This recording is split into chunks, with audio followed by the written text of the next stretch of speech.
My name is Jayson Gaddis, and I work with couples and men, particularly people that are wanting to wake up and grow through relationship.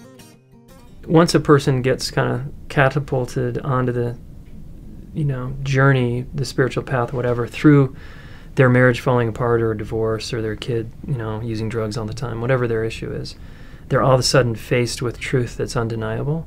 That's when they usually come in and seek help, because they're like, whoa, I'm in the weeds here. This is, they finally acknowledge this is going on.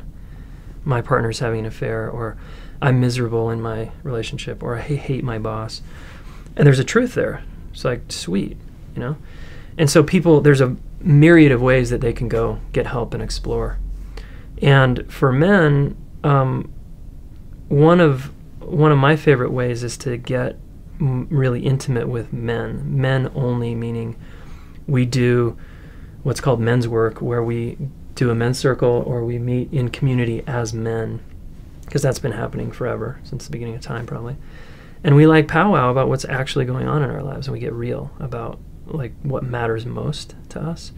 And there's a way when we do it with just men that's different than women. I just facilitated this Boulder men's experience. 35 guys show up, no women allowed for several hours. And then many of the guys who've never done this kind of thing are commenting wow, I can't, this is really different. If there were women here, I would be acting really different. There's something we start to posture a little bit. We start to kind of look like we're trying to get something. We might try to impress. Especially if we're not in a relationship, we're going to just play some of those games. That's just really normal.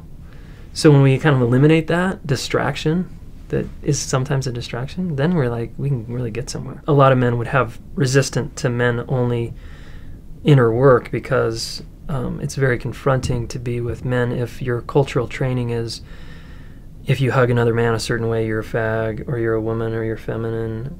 So, it's guy behavior is a really narrow bandwidth of behaviors that are acceptable socially. And if you veer outside the socially acceptable guy behavior, you're going to be labeled something else. You're less of a man. Should we veer outside of that acceptable behavior? Absolutely.